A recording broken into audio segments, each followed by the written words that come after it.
నా చేయి పట్టి నడుపు వాడవే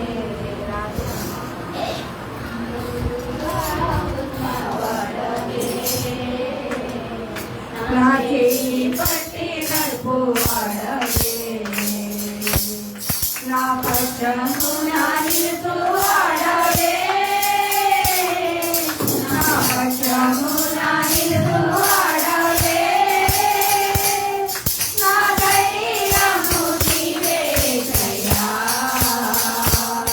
నా ధైర్యము నీవేసయ్యా యేసయ్యా యేసయ్యా యేసయ్యా యేసయ్యా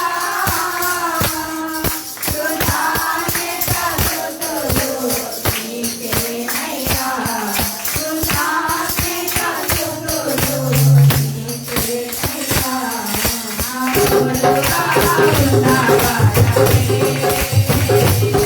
నా చేయి పట్టి నడుపువాడవే నా తోడుగా ఉన్నవాడవే నా చేయి పట్టి నడుపువాడవే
Thank you. ప్రైజ్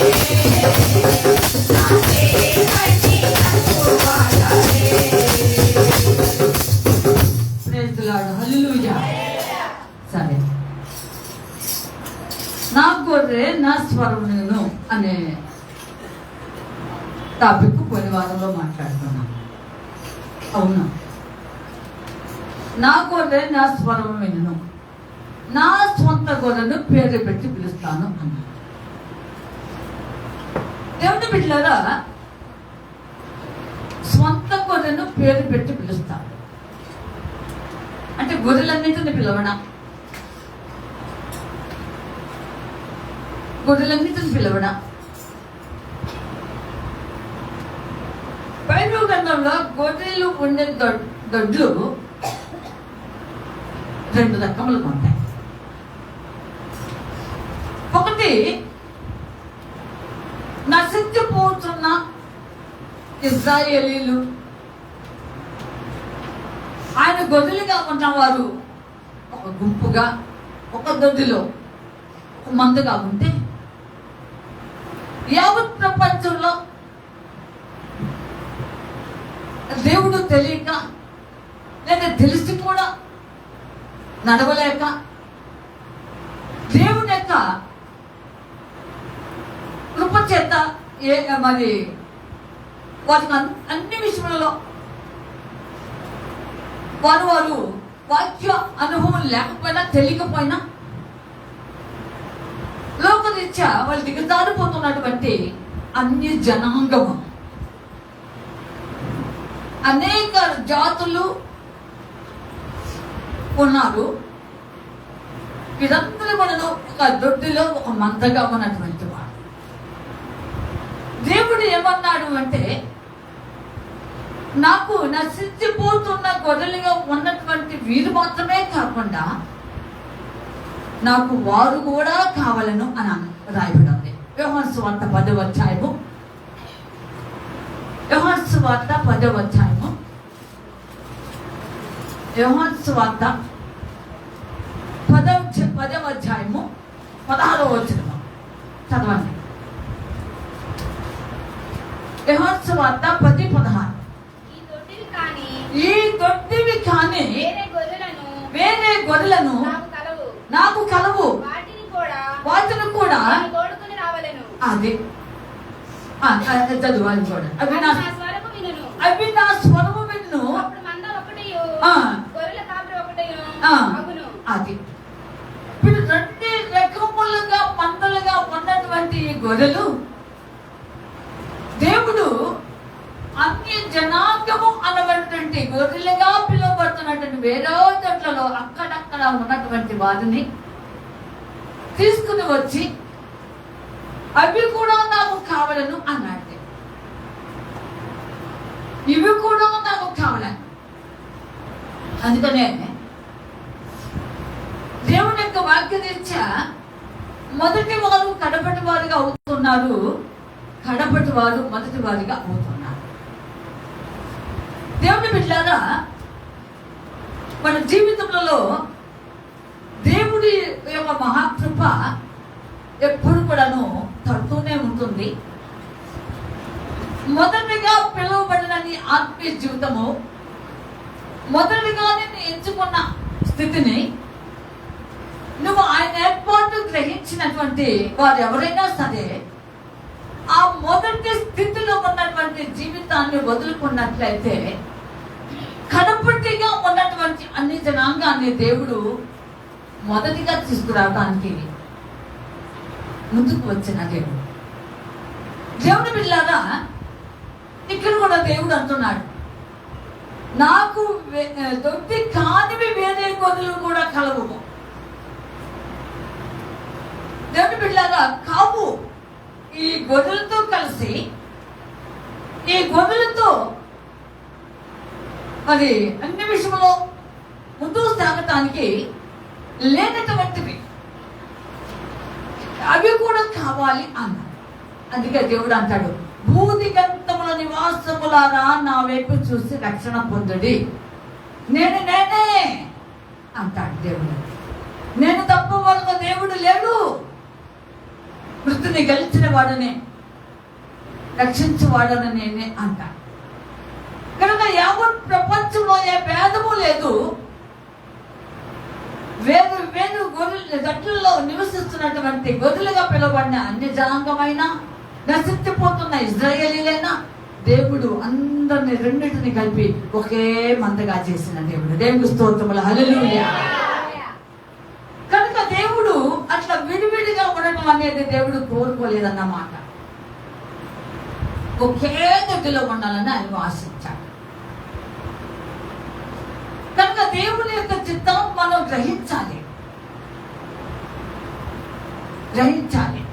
అందుకంటాడు, నా గొర్రెల స్వరం వినును. ఈ వేరు కానటువంటి దొడ్డివి కూడా ఉన్నాయి, అవి కూడా నాకు కావాలి. ఒకే గొర్రెలుగా ఉంటాయి, అవి కూడా నా స్వరం వినను అన్నాడు దేవుడు. దేవుని బిడ్డలారా, దేవుని యొక్క దృష్టికి సర్వమానవులను కూడాను ఆయన బిడ్డలే, ఆయన వారే.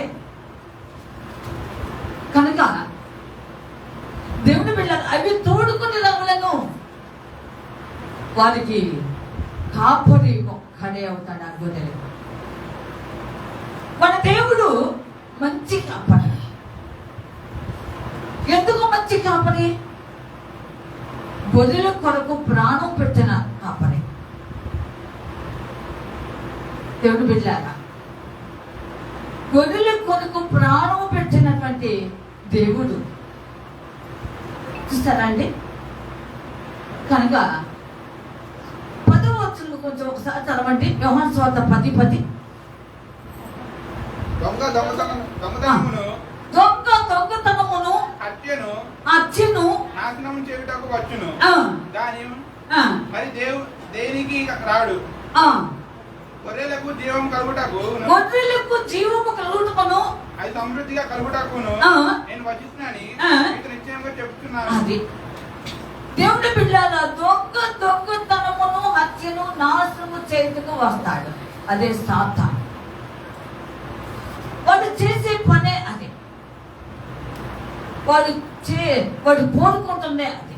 ఇప్పుడు లోకం మనంతా కూడాను దాదాపు ఇలాగనే చేసేసింది. ఎక్కడ చూసినా ఎటు చూసినా ప్రళయమలే. ఆలోచించాలి. మొన్న మెక్సికో భయంకరమైన తీవ్రమైనటువంటి సునామీ.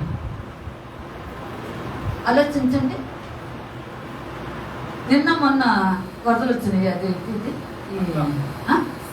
అస్సాం మన దేశంలోని ఏమంటే బిల్డింగులు ఊగిపోయినాయండి. ఎంత భయంకరమైనటువంటి ఆలోచించాలి. ఇలాగ ప్రకృతి వైపరీత్యములు ఇవన్నీ నాశనానికి దారి తీస్తున్నాయి. కనుక దేవుడు బిడ్డలారా, కానీ దేవుడు అంటున్నాడు, నేను అలాగా కాదు అంటున్నాడు. నేను గొర్రెలకు జీవము కలుగు చేయుటకు నేను వచ్చి ఉన్నాను అంటున్నాడు. గొర్రెలకు నేను మంచిగా పడిన ప్రాణం పెడతాను అన్నాడు దేవుడు.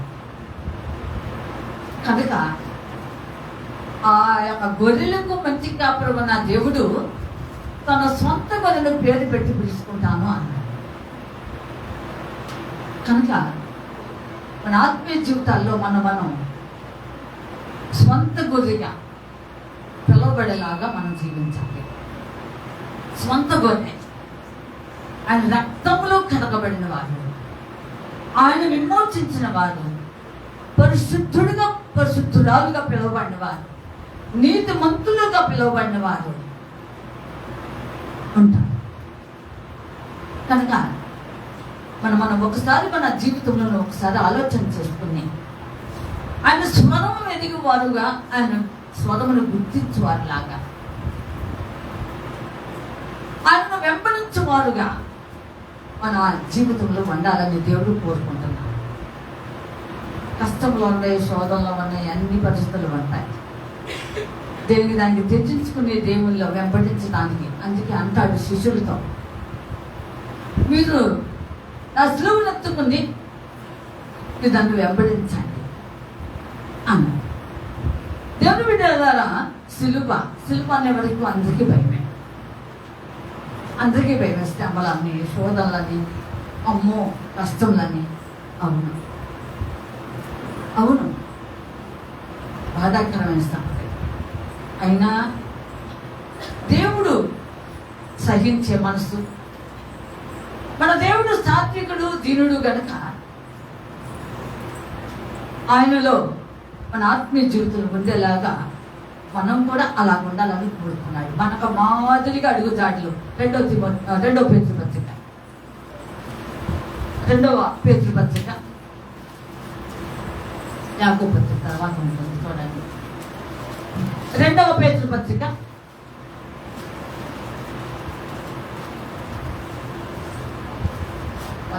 చూడండి.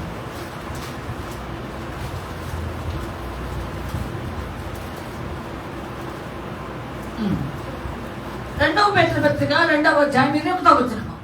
మొదటి పేతురు పత్రిక 2వ అధ్యాయం 21. వారి నీతి మార్గమును క్రీస్తు కూడా మీ కొరకు బాధపడి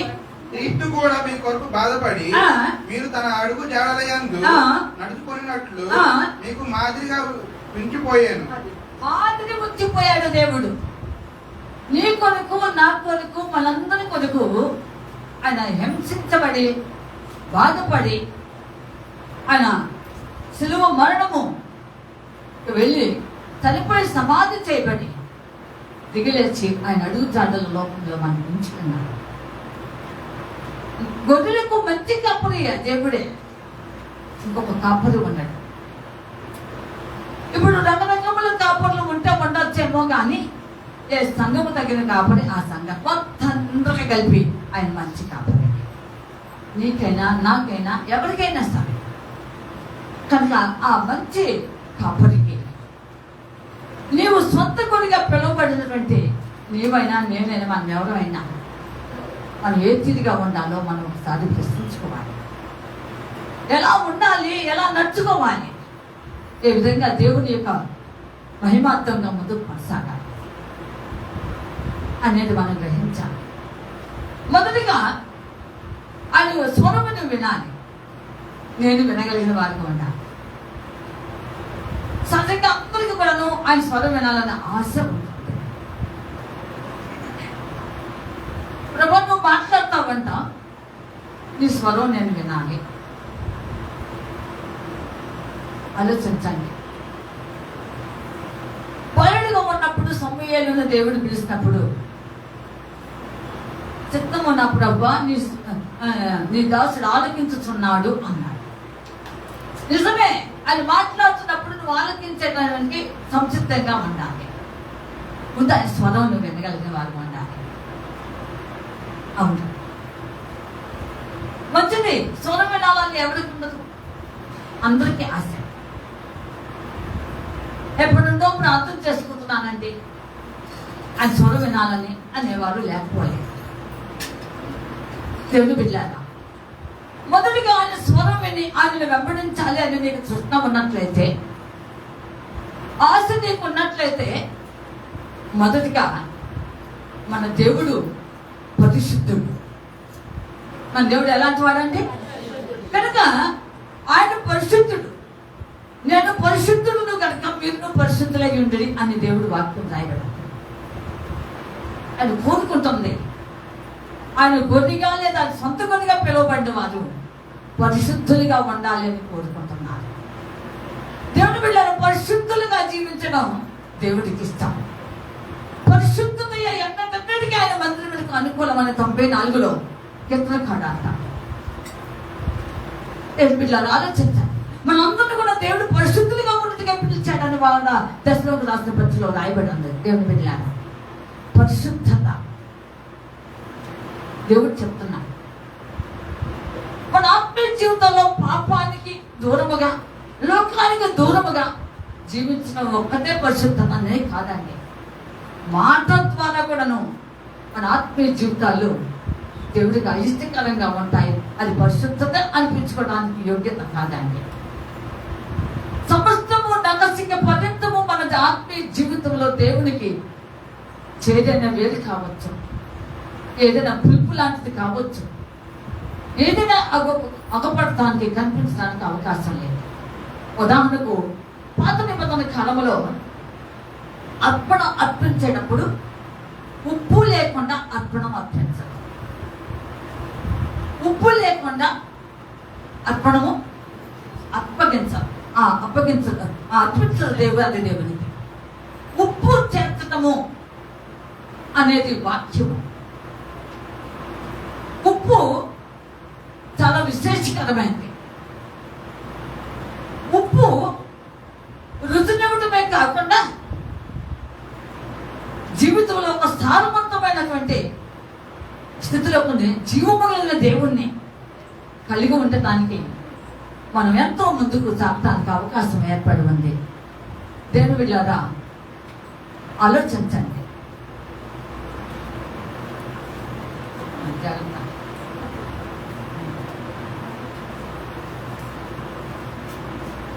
జాగ్రత్త.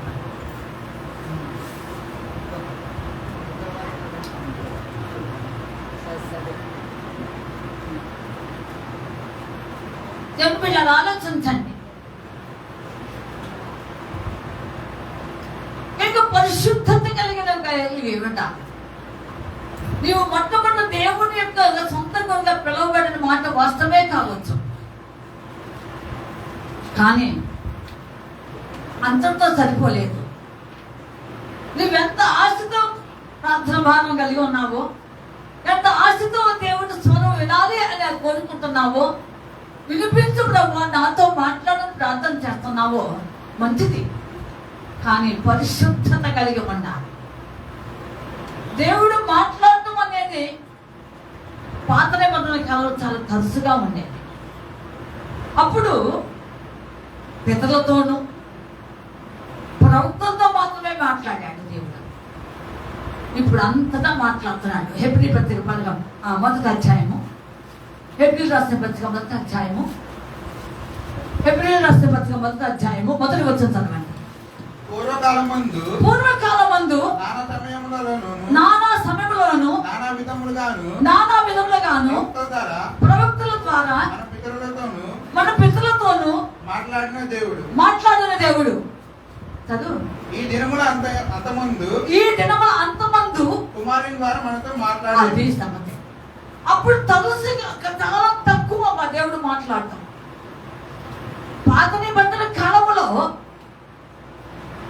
ఆయా సమయాలలో ఆయా సందర్భాలను బట్టి స్పందించాడు దేవుడు, ప్రవక్తలతోనైనా పితరులతోనైనా. దేవుడు బిడ్డలారా, అప్పటి కాలము దానిని ఏమన్నారు అంటే అజ్ఞాన కాలము అన్నారు. అపోస్తల కార్యములు 17వ అధ్యాయము, అపోస్తల కార్యములు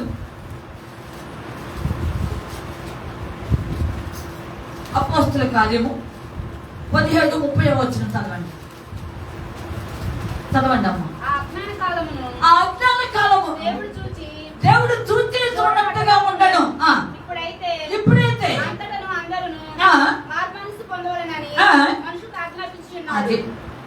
అది అజ్ఞాన కాలము కిందకు వచ్చేసిందండి.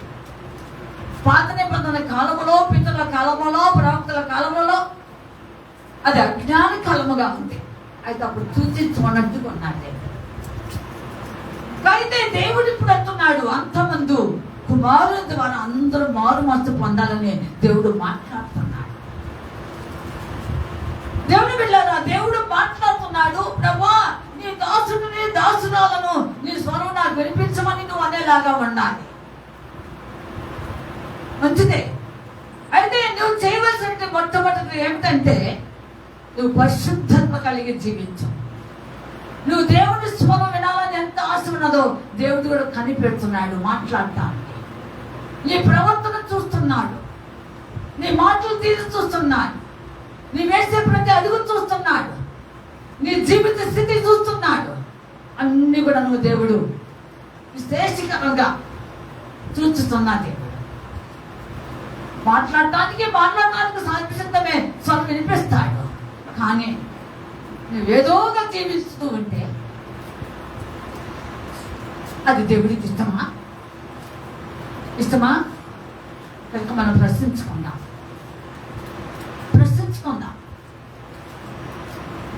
కనుక మొట్టమొదటి మన దేవుడు పరిశుద్ధుడు అనే సంగతి నీకు నాకు అందరూ తెలిసింది. నీవు దేవుని నమ్మి విశ్వసించి మారు మనసు పొంది పాప క్షమాపణ మీతో బాప్తిసం తీసుకున్నావు. సొంత గొర్రెగా పిలువబడుతున్నావు. సొంత గొర్రెగా నువ్వు ముందుకు కొనసాగుతున్నావు. అని వెంబడించడంలో ఏమాత్రం వెనకంజ వేయక ముందుకు కొనసాగుతున్న మాట వాస్తవమే. కానీ పరిశుద్ధుడైన దేవాది దేవుడు నీవు నేను కలిగి ఉన్నా. మరి మన జీవితంలో ఆత్మీయ స్థితిలో పరిశుద్ధత చాలా విలువైనది. బిడ్డ, మీరు పరిశుద్ధులుగా ఉన్నట్టుగా పిలువబడుతుంది కానీ అపవిత్రులుగా ఉన్నట్టుగా పిలువబడలేదని దశలోనికి రాసిన పత్రిక 4వ అధ్యాయం రాయబడింది. మొదటి దశలోనికై తిమోతి తర్వాత అనుకుంటే తిమోతికి ముందు దశలోనికి రాసిన మొదటి దశలోనికై 4వ అధ్యాయము మొదటి క్షమించండి దశలోనికై 4వ అధ్యాయము చదవండి అమ్మా. 3వ వచనం చదవండి. మీరు పరిశుద్ధులగుటయే అనగా మీరు జారత్వమునకు దూరంగా ఉండుటయే దేవుని చిత్తము. కనుక దేవుని బిడ్డలారా, పరిశుద్ధులుగా ఉండటము దేవుడి యొక్క చిత్తము. అందుకే మనల్ని దేవుడు పిలిచాడు అనే సంగతి మర్చిపోవద్దు. అదే 7వ వచనంలో కూడా ఒక మాట రాయబడి చదవండి. పరిశుద్ధులగుటకే దేవుడు మనల్ని పిలిచాను. అంతే. అపవిత్రంగా ఉన్నట్టుకు అంతే. కనుక నువ్వు పరిశుద్ధత కలిగి జీవిస్తూ పరిశుద్ధుడు అయినటువంటి దేవాది దేవుడు వెంబడిస్తున్న నీవు వాక్య అనుభవంలో నువ్వు ప్రార్థనా అనుభవం కలిగి ముందుకు సాగు. ఆయన స్వరం వినిపించే దేవుడే, నీతో మాట్లాడే దేవుడు, నిరాకరించే దేవుడు కాదు. అంతే, నిరాకరించే దేవుడు కాదు. అందుకే అంటున్నాడు, నా కొద్ది నా స్వరం విను. అవును, తప్పకుండా వినిపిస్తా. నీకు ఆత్మీయ జీవితము ఏ విధముగా ఉన్నదో ఆయనకు బాగా తెలుసు.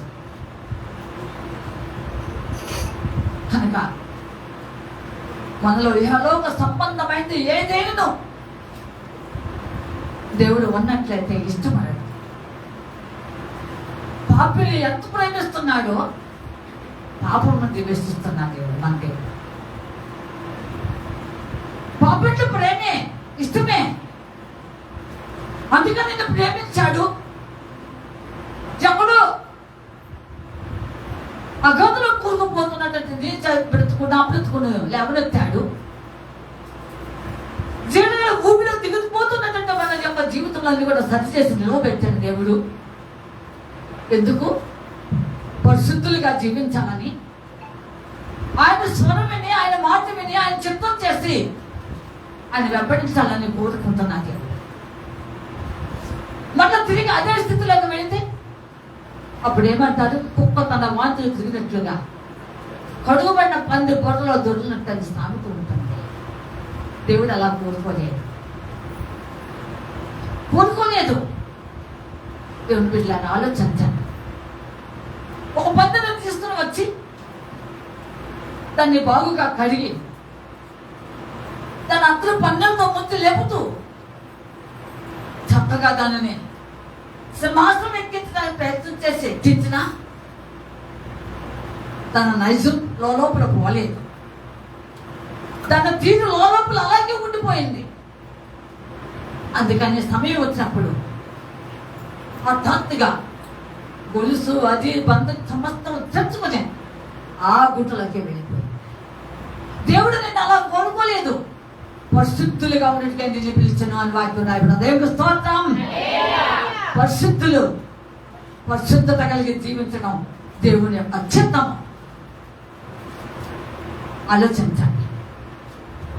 ఆలోచించండి దేవుని బిడ్డ. పరిశుద్ధత, నువ్వు ఎప్పుడైతే పరిశుద్ధత తప్పకుండా దేవుడు నీ జీవిత విశేషాన్ని వర్తిస్తాడు. నువ్వు వేసే ప్రతి అడుగును, ప్రతి బాటను, ప్రతి పరిస్థితిని గమనించి నీ ప్రార్థనకు జవాబుగా ఆయన తప్పనిసరిగా మాట్లాడే దేవుడు మన దేవుడు స్వరం వినిపిస్తాడు. అందుకే అంటున్నాడు, నా కూడా నా స్వరం ఉంటుంది. ఏదిగా ఉంటే వింటావు. నువ్వేదోగా ఎడాపిడా జీవిస్తుంటే వింటావా అని మాట్లాడే దేవుడు కాదు. అప్పుడు అజ్ఞాన కాలం నిజమే. ఇప్పుడు కుమారుని ద్వారా మాట్లాడుతున్నాడు. మాట్లాడే దేవుడి యొక్క స్వరమును వినాలి అని ఆశ ఉన్నట్లే, ఆశ నీకు ఉన్నట్లయితే లోకాన్ని విసర్జించు, పాపమును విసర్జించు. ఇహలోక సంపన్న ప్రతి బంధకములు ఏది నిన్ను పెనవేసుకుంటున్నావో చూసుకోవాల్సి ఉంది. ఎందుకంటే దేవుని కొరకు జీవించడం చాలా యోగ్యమైనది. పిల్లలు ఆలోచించాలి. యెఫ్తా కుమార్తె జ్ఞాపకం వచ్చినది నాకు. దేవుడి జ్ఞాపకం చేస్తున్నాడు. న్యాయపతులు అంటేనే రాజులు అనే అర్థమే. అప్పటి కాలంలో న్యాయపతులు అన్నారంటే రాజులు. మిద్యానీయుల మీదకు యుద్ధానికి పోవాలి. యెఫ్తాను ఇశ్రాయేలీయులు ఎన్నుకున్నారు. వారి బాధలను తప్పించబడాలి. వారు భయంకరంగా వీరిని అణగదొక్కేస్తున్నారు కనుక ఇప్పుడు ఒక న్యాయాధిపతి వారికి కావాలి, ఒక రాజు లేడు. అప్పుడు యెఫ్తానే జ్ఞాపకం వచ్చాడు. యెఫ్తాను ఒకనొక సమయం ముందు ఇశ్రాయేలీయులు పారద్రోలేరు. ఎందుకు? నీవు ఒక వేశ్య కుమారుడివి, నీకు అర్హత లేదు అన్నట్టుగా పారద్రోలేరు. మీరు ఇంటికి వెళ్ళిందయ్యా న్యాయపత్రులు 11 వచ్చాను చదువుకోండి. ఇప్పుడు కాదు అది యెఫ్తా జీవితం గురించి రాయబడి ఉంటుంది. దేవుని బిడ్డలారా, అలాగా తోలి వేసిన వ్యక్తి, వెళ్ళిపోయినటువంటి వ్యక్తి తగిన సమయం ముందు జ్ఞాపకం వచ్చాడు. అప్పుడు అంటాడు, మీరు నేను వేసి కుమారుడని నన్ను పారద్రోలి నన్ను నెట్టివేస్తాను కదా అని. లేదయ్యా, మాకు చాలా కష్టం కలిగింది, ఆపద వచ్చింది, శత్రులు మా మీద అధిగమించిపోతున్నారు అని చెప్పినప్పుడు, సరే నేను వస్తాను, నన్ను మీ మీద న్యాయపతిగా చేస్తారా? చేస్తాను. సరే వచ్చాడు. దేవుని దగ్గర తన జీవితాన్ని అప్పగించి ప్రాణమిల్లి ఒక ఒప్పందం దేవునితో వడబడిక చేసుకున్నాడు. ప్రభువా, యెహోవా, నీ సన్నిధిలో నేను ప్రార్థన చేస్తున్నాను. నా ప్రజలైన ఇశ్రాయేలు ఈ రీతిగా ఉన్నారు. ఇప్పుడు శత్రువుని అనవతొక్కబడాలి. ఒకవేళ నాకు కనుక విజయం ఇస్తే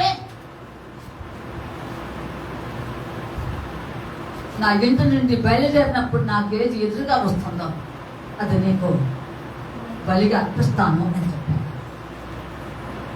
దేవుని బిడ్డలారా, ఆ విధంగా వెళ్ళాడు, మొక్కుబడి చేసుకున్నాడు, అలాగే విజయం సాధించాడు. అలాగే విజయం సాధించి వస్తున్నప్పుడు తన కుమార్తె చిలికత్తెలతో గెంతులు కొట్టు సంతోషకరంగా నాట్యమాడుతూ ఎదురయ్యింది. నా కుమారి అనే పాపం తెప్పాడు. ఏమిటి డాడీ, అసలేంటి విషయం, ఏమిటి విషయం? అప్పుడు చెప్పాడు, పర్వాలేదు, నాకు 3 నెలలు గడిపివ్వు, సమయం ఇవ్వు, నేను కొండ మీదుగా వెళ్ళి నేను నా దేవుడికి నేను అప్పగించుకుంటాను అని చెప్పి తండ్రి దగ్గర 3 నెలల సమయం తీసుకొని ఏకాంతంగా వెళ్ళిపోయి తాను దేవుడికి అప్పగించేసుకోండి. దేవుని బిడ్డలారా, అలాగే నీవు నేను అంత త్యాగం చేయలేము, కానీ ఆమె జీవితం దేవుడికి అప్పగించేసింది. అలాగే బలైపోయింది. ఇజ్రాయిల్లో అప్పటి నుండి ఇప్పటికి కూడాను ఆమె విషయంలో గొప్ప గొప్ప అందుకులాగా చేసుకుంటారంట. ఆలోచించండి. పరిశుద్ధత, పరిశుద్ధత దేవుని బిడ్డలారా, పరిశుద్ధత దేవుడికి కావాలి. నువ్వేమి తెచ్చావు, ఏమి ఇచ్చావు అనే దానికంటే దేవుడు కోరుకుంటున్నాడు. పరిశుద్ధత కలిగి జీవించు. తగిన సమయం అందు దేవుడు స్పందిస్తాడు, మాట్లాడతాడు. దేవుని బిడ్డలారా, తప్పక మాట్లాడే దేవుడు స్వరం వినిపిస్తాడు. ఆయన బిడ్డలకు పేరు పెట్టి కూడా పిలుస్తాడు. మోషే గారిని మోషే అని పిలవలేదా? యెహోషువని యెహోషువ అని పిలవలేదా? ప్రవక్తలని కూడా పేరు పెట్టి పిలవలేదా? దేవుని బిడ్డలారా, అలాగే అపోస్తులు కూడాను గలిలయ సముద్రం దగ్గర వాళ్ళు గడుకుంటూ దాన్ని సరి చేసుకుంటున్నప్పుడు దేవుడు ఒక్కొక్కరిని పేరుతో పిలవలేదా? అపోస్తులే పోలుగా మారుతున్న సౌలు మాత్రం పిలవలేదా? సౌలా సౌలా నీ వేళ నన్ను హింసిస్తున్నామని పిలవలేదా? పిల్లలు, మన దేవుడు పేరు పెట్టి పిలిచే దేవుడు.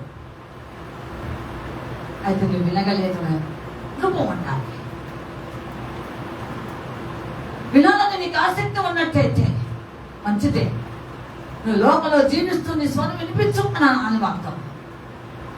లోక సంబంధాల పోగల పోతూ నువ్వు దేవుళ్ళలో ఒక స్వరం వినిపించు అని ఏ ప్రభా నాతో మాట్లాడు అని అడగవద్దు. నీ ఆత్మీయ జీవితం నీకు తెలుసు. పరిశుద్ధత దేవుడు కోరుకుంటున్నాడు. పరిశుద్ధత దేవుడు కోరుకుంటున్నాడు. ఇంకా పరిశుద్ధులుగా ఉండటానికి దేవుడు ఇష్టపడుతున్నాడు. దేవుడు బిడ్డ పరిశుద్ధ జనాంగముగా చేసుకున్నాడు ఇజ్రాయేలుని. వాళ్ళు నీవు కూడా ఉండాలిగా. అలాగున్నావా?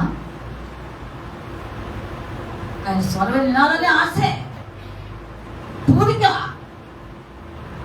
వీళ్ళు సంతోషపడాలని కానీ నా ప్రభు నాతో మాట్లాడాడని అనేక మంది చెప్పుకోవటానికి, సాక్షిగా నిలబడటానికి కానీ మంచిదే.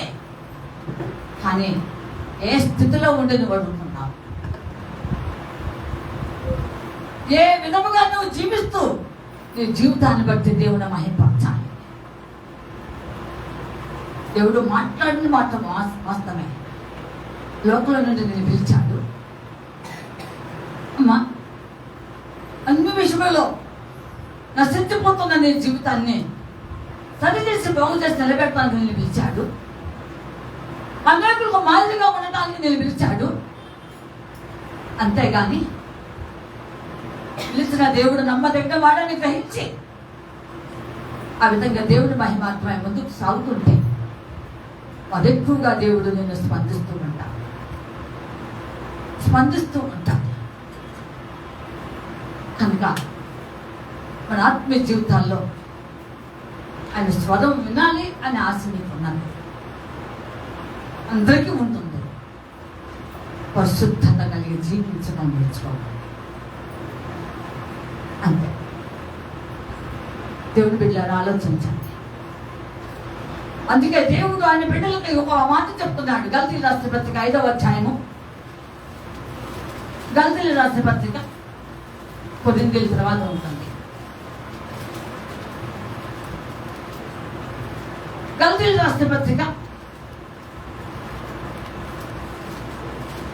5వ అధ్యాయం 23-24 కలిసి వచ్చే చదవండి. ఇట్టి వాటికి విరోధమైన నియమమేదియు లేదు. క్రీస్తు యేసు సంబంధులు శరీరమును దాని ఇచ్చులతోనూ అంతే.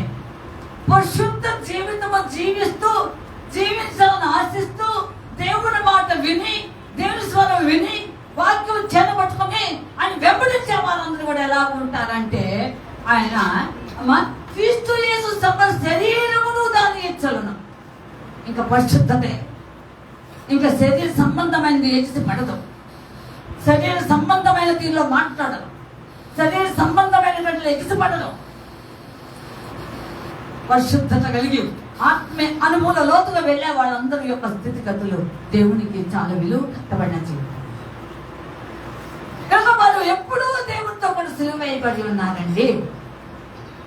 ఎప్పుడైతే బాప్తిస్మ తీసుకుని ఉన్నావో దేవుని బిడ్డలారా, అప్పుడే నీ శరీర ఆశలు ఎచ్చలు లాస్తుంటారు. ఇవన్నీ కూడా ఎప్పుడో దేవునిలో సిలువ వేయబడ్డాయి. ఇంకా ఎగిసి పడకూడదు. ఎంత మాత్రం ఉప్పు కారాలు తింటే మాత్రం, అందుకే పొగరు తగ్గటానికే తగ్గించు, పొగరు గిగరు ఎగిరిపోవటానికి. దేవుడి దృష్టిగా పొగరు అమ్మా ఇవి దేవుడికి ఇష్టం కాదండి. పొగర బోతు తనము దేవుడు అసహించుకుంటాడు. గర్వము అహంకారము శరీరే వచ్చినవే పాతి పెట్టాలి, సమాధి చేయబడాలి. ఎందుకు గర్వం, ఎందుకు అహంకారం, దేని గురించి? కాబట్టి 4 మాటలు చెప్తే అహంకారమా? 4 వాక్యాలు వెళ్ళిస్తే అహంకారమా? 4 మాటలు చదివి వినిపిస్తే అహంకారమా? దేనికి గర్వం, దేనికి అహంకారం? క్రీస్తు యేసు సంబంధులు ఎప్పుడో దేవునితో సిలువేశారు. అదే పరిశుద్ధత. దేవునికి స్తోత్రం. గట్టిగా నీకు వేయబడిందా? ఈ ఆత్మీయ జీవితం వేయబడిందా? ప్రశ్నించుకోండి. వారిలో ఇది ఎంత మాత్రము శరీరం ఎగిసిపడదు. ఆలోచించండి. కనుక మొట్టమొదట నీ ఆత్మీయ జీవితంలో దేవుని స్వరం వినాలి. ఆశ, కోరిక, తపన, పోరాటం మంచిదే. స్వరము రకరకములుగా ఉంటుంది. దేవుడు మాట్లాడే విధానం 7 తీరులుగా ఉంటుంది. దానినే ఇట్ ఇస్ కాల్డ్ మా రెవల్యూషన్ అన్నారు, ప్రత్యక్షత అంటారు. ఏమిటి? ఎన్ని రకములు? 7 రకములు. ఎన్ని రకములు చెప్పండి? 7 రకములు. స్వయంగా నా కుమారుడాన్ని నీ పేరు పెడితేనే మాట్లాడినట్టు కాదు, అది కూడా అవసరమే. అయితే దేవుడు చెప్తున్నాడు, నిన్ను ప్రేమించిన దేవుడు, నిన్ను ఎన్నుకున్న దేవుడు, నిన్ను నడిపించే ఆత్మీయ జీవితంలో ఆయన వెంబడించి ముందుకు సాగుతున్నటువంటి నీ ఆత్మీయ జీవితంలో మొట్టమొదట మాట్లాడే విధానము దేవుడు వాక్యములు రాసి కనిపిస్తాయి. ఇంగ్లీష్ అవనే తెలుగు, అది దేవుడు మాట్లాడే అనుభవం. రాసి కనిపిస్తాయి. ఇది మొదటి అనుభవం, దేవుడు మాట్లాడే అనుభవం. రెండవ అనుభవం, నీవు వాక్యం చదువుతున్నప్పుడు ఈ బైబిల్, ఈ వాక్యం నీతో మాట్లాడుతుంది అంటే దేవుడే వాక్యమే కనుక ఇప్పుడు దేవుడు నీతో మాట్లాడుతున్నాడు. ఇది 2. ఇకపోతే 3వదిగా దేవుడు నీతో మాట్లాడుతున్నాడు అనడానికి అర్థం, దైవ జనుల్లో ఉండి వాక్యము చెప్పించుతున్నప్పుడు నువ్వు వింటున్నావే, అది ఆయన స్వరం వింటున్నాయంట. ఇది 3వ విధానం. ఇకపోతే 4వదిగా దేవుడు నీతో మాట్లాడుతున్నాడు, నిన్ను హెచ్చరించుతున్నాడు, నిన్ను ప్రోత్సహించుతున్నాడు. ఈ మేలైనా ఒక కీడైనా రాబోతుందని నిన్నన్ని విషయంలో ఎత్తిపట్టి మేలుకొల్పుగా లేవనెత్తడానికి గాను ఒక దర్శనము రావచ్చు, కలలు రావచ్చు. ఆలోచించండి దేవుని బిడ్డ, ఇది కూడా దేవుడు మాట్లాడే అనుభవం. దేవుడు మాట్లాడే విజన్ అండ్ డ్రీమ్స్ ఆలోచించండి దేవుని బిడ్డ. ఈ విధంగా దేవుడి యొక్క కృప మనం దొరుకుతున్నది. ఆలోచించండి. నువ్వు ఎక్కడ దాటున్నావో, ఎక్కడ పడిపోతున్నావో, ఎక్కడ సొమ్మసిల్లుతున్నావో అనేది దేవుడికి తెలుసు. అందుకనే ఈ విధానంలో ఏదైనా సరే ఒక పద్ధతి దేవుడిని పక్షంగా ఉపయోగిస్తాడు. అంతే, డైరెక్ట్ గా ముఖాముఖిగా మాట్లాడతాడు, పెళ్లి పెట్టి పిలుస్తాడు. ఈ అనుభవాలు ఆ గొర్రెకు అవసరమయ్యాయి కనుక ఆయన సొంత గొర్రెని ఏ విధంగా మలుచుకుంటాడు గనక దేవుడు బిడ్డలారా, మొట్టమొదట నీ జీవిత విధానంలో నేర్చుకోవాల్సింది పరిశుద్ధత కలిగి జీవించడం నేర్చుకో. ఈ అనుభవాలు నీవే స్వతంత్రించుకోవడానికి. ఇకపోతే రెండవదిగా చూసినట్లయితే మన దేవుడు ఆ ఉన్నటువంటి పరలోక రాజ్య మహిమైశ్వర్యము, సమస్తమైనటువంటి కృప, మహాభాగ్యము, ప్రభావమును, ఆ అత్యున్నతమైన సింహాసనం కూడా వీడి నీ కోసం నా కోసం తగ్గించుకుని వచ్చాడు భూలోకాన్ని. అంత గొప్ప దేవుడే భూలోకానికి తగ్గించుకుని వస్తే నీవు నేను తగ్గించుకోవాలి అనేది దేవుడు కోరుకుంటున్నాడు. నువ్వు తగ్గించుకుని ప్రార్థన చేయి, తగ్గించుకుని దేవుల్లో ఒదిగి ఒదిగి ఉంటావు, తగ్గించుకుని ఆయనలో చక్కగా అన్ని విషయంలో ఆయన హెచ్చరికలు కావచ్చు, ఏదైనా కానీ గైకొనవలసిందిగా దేవుడు కోరుకుంటున్నాడు.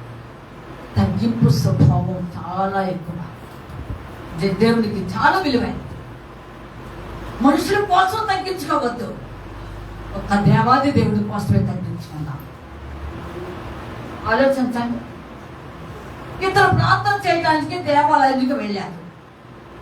ఒకడు సోంకని, మరొకడు పరిశీలి. దేవుడు బిడ్డలారా, ఈ పరిశీలుడు హెచ్చించుకున్నాడు. ప్రార్థనలో హెచ్చిప్పే, మాటలో హెచ్చిప్పే, బ్రతుకంతా హెచ్చిప్పే. దేవుడు అంటే దేవుడే. దేవుడు చూడటం లేదా? దేవుడు చూడటం లేదా? ఆలోచించండి. ఇక హెచ్చింపు ప్రార్థన, చాలా మంది కూడాను ఈ ప్రార్థన అంతా కూడాను ఏదో ఉంటుంది. తగ్గించుకుని ప్రార్థన చేస్తే ఏమైందో, నీ ఆస్తులు వస్తాయా, అంతస్తులు వస్తాయా, ఏది నువ్వు ఒక్క కూడా తీసుకెళ్ళలేదు. సమస్తం ఇచ్చిపెట్టవలసింది, అన్నీ కూడా ఇక్కడ ఉండిపోయాయి. నీతో ఏ ఒక్కటి కూడా రాదు అనే సంగతి అందరూ తెలుసు. ఎవరి జీవితం ఎప్పుడు ఎలా అవుతుందో తెలియదు. క్షణభంగనం ఎంతండి బాబు ఇప్పుడంతవరకు మాట్లాడిన వ్యక్తి లేదండి, ఏమవుతున్నాడో అర్థం కావట్లేదు. ఇది పరిస్థితులు ఏ పాటది జీవం. అందుకే యాకోబు పత్రికలు అంటాడు, మీ జీవం ఏ పాటది అంటాడు. కనుక తుల్లి పడవద్దు, మానవా ఎగిరి పడవద్దు. ఆస్తి అంతస్తులు సమస్తము శాశ్వతం కావు. ఇక్కడవే మర్చిపోకపో. దేవుడి బిడ్డ తగ్గింపు స్వభావం దేవుడు కోరుకుంటున్నాడు. మన దేవాన్ని దేవుడు ఈ లోకానికి తగ్గించుకుని వచ్చాడబ్బా. ఎంత తగ్గించుకున్నాడంటే పొంది పిలాది ఎదుట వీరుడై ఎదుగుతుడై నిలబడే అంత నీకోసం నా కోసం సిలువ మరణంలో వెళ్ళాడు. తగ్గించుకోవటం వల్ల నష్టం లేదు, మేలే ఉన్నది. తగ్గించుకోవడం వల్ల నువ్వు హెచ్చించబడతావు. తగ్గింపు స్వభావం వల్ల దేవుడి చెప్పినంత ఏమీ పొందుతావు. తగ్గించుకోవటం వలన అప్పుడప్పుడు నీకు కనిపించదేమో కానీ తగిన సమయం అందు నేను దేవుడు వెత్తున లేవనెత్తుతాడు. తగ్గింపు స్వభావం కోరుకుంటున్నాడు. నీ ప్రాంతంలో తగ్గింపు స్వభావం కావాలి, నీ బ్రతుకులో తగ్గింపు స్వభావం కావాలి, నీ మాటలో తగ్గింపు స్వభావం కావాలి, నీ తీరు విధానంలో తగ్గింపు స్వభావం కావాలి. దేవుడు తప్పుగా స్పందిస్తాడు ఆయన మాట్లాడేది. దేవుని స్తోత్రం. గట్టిగా సొంత గొడ్డుకు ఉండవలసిన లక్షణంలో రెండవది తగ్గింపు స్వభావం. ఓకే, మనుషులు కొరకు మాత్రం చెప్పండి అమ్మా.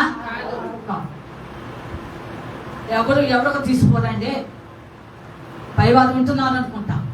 ఎవరు ఒకరినొకరికి ఎవరు తీసుకోరు, కానీ దేవుని కొరకు మాత్రం తగ్గించుకోవాల్సిందే. అవును, అప్పొస్తలుడైన పౌలు 90 కోట్ల ఆస్తిపరుడు. దేవుని బిడ్డ, దేవుని కొరకు అమ్మా తగ్గించుకున్నా. పౌలు అంటే లిటిల్, చిన్నవాడిగా, అంటే తగ్గింపు స్వభావం వాడే దేవుళ్ళు ఒదిగిపోయాడు. తన జీవితం అంతా మనకు అందరూ తెలిసి రక్షించబడిన దగ్గర నుండి, దేవుడు పిలిచిన దగ్గర నుండి తన జీవితం అబ్బో ఎన్నో భయంకరమైన ఇబ్బందులు, కష్టనష్టం ఎదుర్కొన్నాడు. ఆ కొరకు దేవుని బిడ్డ హతసాక్షి అవ్వడానికి వెనకంజపోయాడు. ఎదురు సేవలో కుక్కని ఈడ్చినట్లుగా కాళ్ళు చేతులు కట్టి ఇస్రాయేల్ వీధులన్నీ తిప్పి చమత్కారం చేశాడు. దేవుని కొరకు అప్పుడే అంతకుముందే చెప్పాడు, నేను మంచి పోరాటం పోరాడాను. నువ్వు తగ్గించుకుని పోరాడు, తగ్గించుకుని త్యాగం చేసుకో, తగ్గించుకొని మాట్లాడు, తగ్గించుకుని దేవుని మహిమపరచు, తగ్గింపు స్వభావంతో దేవుని కృపలో ఒదిగి ఉంటావు. నా సొంత గొడవని పేరు పెట్టి పిలిచిన దేవుడు, నువ్వు వింటున్నా దేవుడు, వింటున్నావు దేవుడు మాట, నువ్వు ఉండవలసింది తగ్గింపు అంతే. లోనెస్, మా హంబుల్నెస్ దేవుడు కోరుకుంటున్నా. ఆలోచించాలి. రాజుల గ్రంథంలో 1-2 విషయాలు చెప్తాను, చదువుకుంటా. ఉజ్జియా అనబడిన రాజు ఉన్నాడు, చాలా గొప్ప రాజు. మీరు దినవృత్తాంతంలో 2వ దినవృత్తాంతం 29 ఇంటికెళ్ళి చదువుకోండి. నేను చెప్పిన చాప్టర్స్ చదవండి. 29 ఇంటికెళ్ళిన తర్వాత చదువుకోండి. ఇతను ఉన్నతమైన గొప్ప రాజే. దేవుడిని ఆశ్రయించినంత కాలము చాలా గొప్పవాడయ్యాడు. అయితే ఒకనొక సమయమందు యాజకులు చేయవలసిన పని నేను చేస్తానని హెచ్చించుకున్నాను. యాజకుల పని యాజకులు చేయాలి. యాజకులు నువ్వు రాజు రానపో, ఎవరైనా సరే నీకు అధికారం లేదు. నేను పులిపిట్లు ఎక్కొద్దు అంటున్నాను, ఎక్కడానికే లేదు అంతే. ఇది ఎవరు ఎక్కవలనో ఎవరు అధిగమించాలో వాళ్ళే అంతే. దేని మీద ఆలోచించండి.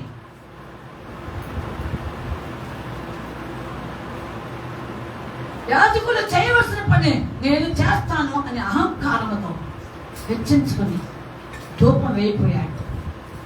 నొసగున కుస్తు గుర్తింది, వాడిని బయటకు లాక్కుపోయాడు, దూరంలో పడేశాడు. దేవుణ్ణి ఆశ్రయించినంత కాలము చాలా ఉన్నతమైనటువంటి వ్యక్తిగా తీర్చిదిద్దబడ్డాడు. ఆ తర్వాత లేదు. ఆలోచించండి, ఆలోచించండి. తగ్గించుకో. ఎవరి కోసం చెప్పండి, మీరంతా చెప్పండి. ఎవరి కోసం? దేవుని కోసం తగ్గించుకో. మనుషుల కోసం అసలే వద్దు. మనుషుల కోసం అని నేను చెప్పనండి. ఆలోచించండి.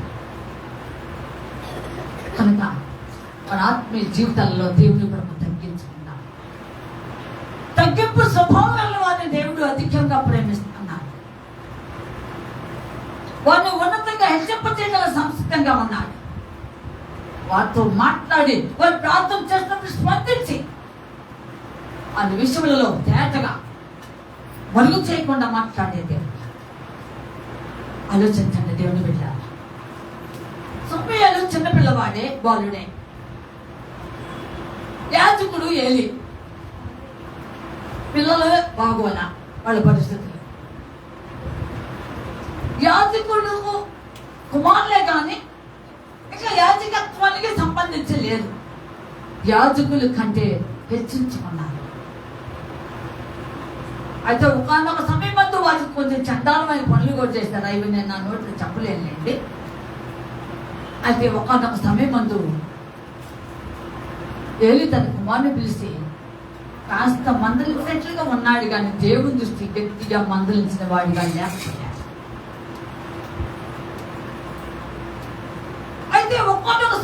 వచ్చింది. 3 సంవత్సరాల పిల్లవాడండి. ఇప్పుడు మన 3 సంవత్సరాల పిల్లవాడిని అరే బాబు నాయన మీరు నీకు ఒక మాట ఇటు తొంది రారా అంటే తన్నకున్నాడు. అవునా కాదా? మన పిల్లలు నేర్పేది ఈ విద్య. ఏ విద్య? సరి కూర్చోాలి. ఓ మీ నాయన అప్పుడు అసలు చిన్నగా చేస్తుంది పోరా. దాని పిల్లలు ఆలోచించండి. ఏమండి ఏం చెప్పాను ఇప్పుడు?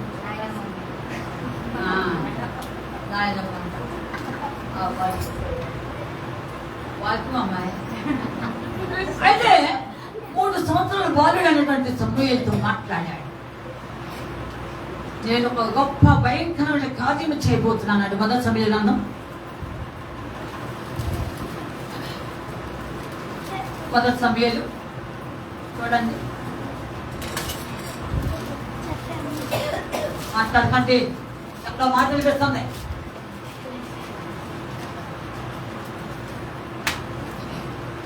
మొదటి సమూయేలు గ్రంథము 3వ అధ్యాయం 11 చదవండి. 11 నుంచి కొంచెం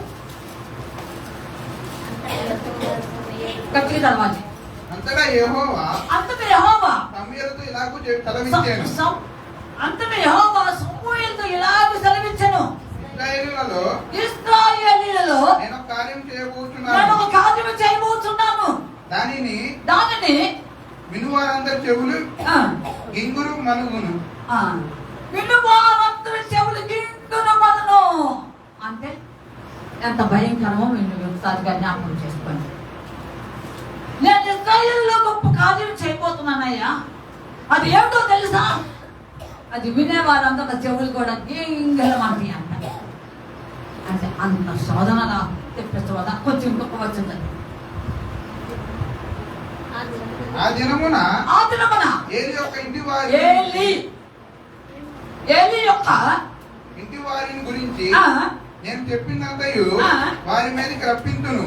దాని చెయ్యి మొదలుపెట్టి దాన్ని ముగింతును. తన కుమారులు తమను తాము శాపగ్రస్తులుగాను చేసుకున్నారని వారిని అడ్డగించలేదు. కనుక అతని ఇంటికి నిత్యమైన శిక్ష విధిస్తున్నా నేను అతనికి తెలియజేయుచున్నాను. కాబట్టి ఏలీ ఇంటి వారికి దోషమునకు బలిచేతనైనను నైవేద్యం చేతనైనను ప్రాయశ్చిత్తం చేయుడని చేయబడదని నేను ప్రమాణపూర్వకంగా ఆజ్ఞాపించితిని. అంతే. ఇదంతా సమూయేలుకు పిలిచి దేవుడు చెప్పాడు. ఒక భయంకర కార్యం ఇశ్రాయేలులో చేయబోతున్నా. వినువారందరూ చెవులు ఎలా ఉంటాయంట? అంటే ఒక పూట కూడి తిరగకపోతే చెవులన్నీ ఏమనిపిస్తాయి అంట? చెప్పండి అమ్మా, మీరే చెప్పండి, నేను చెప్పను కాదు. ఎలా ఉంటాయి అంట? ఇది వేరండి. కూడి తిరగలేదు కనుక నీకు అట్లా వచ్చాయి. ఇది భయంకరమైన కార్యం, మహోగ్రత. యెహోవా భయంకరమైన తన కోపమంత చెడ్డ ప్రశ్న కుమరుస్తున్నటువంటి రాజు. వినువారందరికి చెవులు ఎంగులమాట. అదే ఎవరి గురించి? ఏలీ కుటుంబం గురించి. ఎవరి పిల్లలు ఆలోచించండి. అది మాట్లాడే దేవుడు. పోయి పడుకున్నాను. ఇప్పుడు ఏలీ ముసలోడైనా పెద్దవాడు, వృద్ధుడు, అమ్మా అనుభవం కలిగిన వాడు కదా. వెంటనే గ్రహించాడు. ఆఫ్టర్ 3 సంవత్సరాల పిల్లవాడు దేవుడు పిలిచాడు 3 సార్లు. ఏదో చెప్పాడు అని గ్రహించి ఎత్తుకు జిద్దులు మానవుడు ఏం చేశాడు? ముసలాడు, ఏమండి దేవుడు నీతో మాట్లాడాడు, ఏది దాచి పెట్టక మరుగు చేయక నాకు చెప్పి, లేకపోతే మాత్రం కష్టం అన్నా. ఏమండి అక్కడ చదువుతారా? చదవండి. 17 వచ్చింది. 3:17 త్వరగా తీయండి.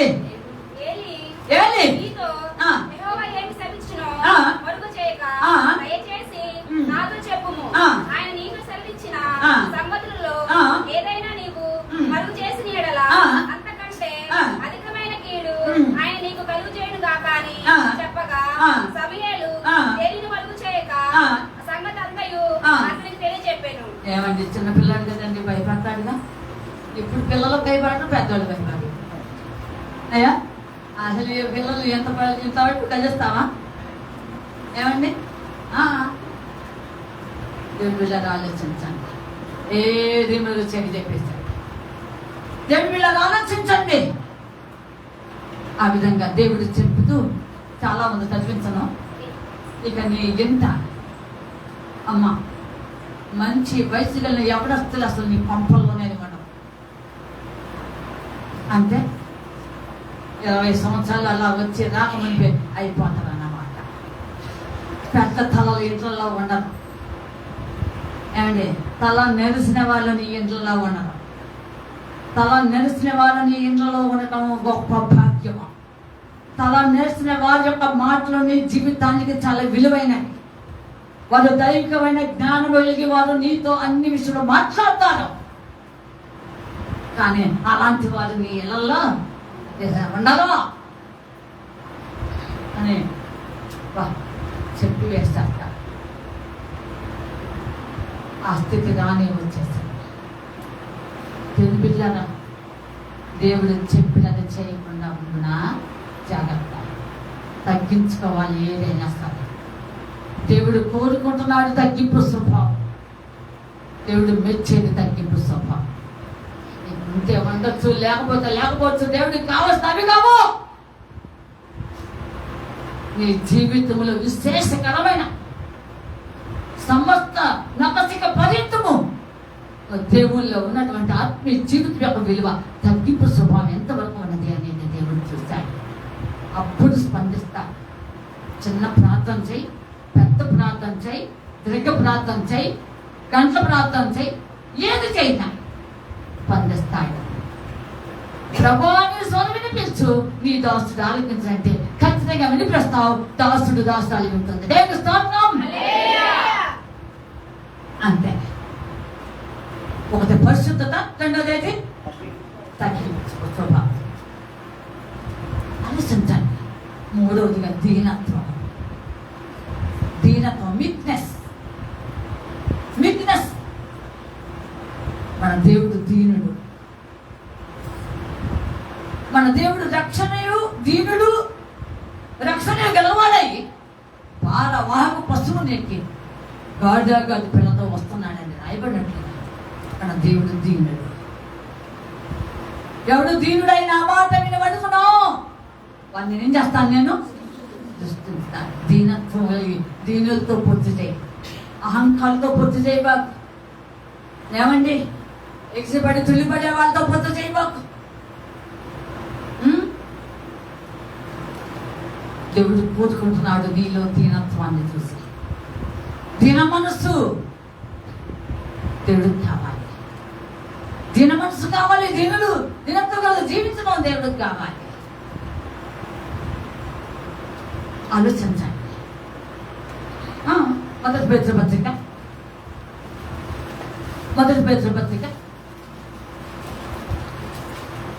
1 ఏప్రిల్ పత్రిక తర్వాత ఉండాలి. చూడండి, 1 పేతురు పత్రిక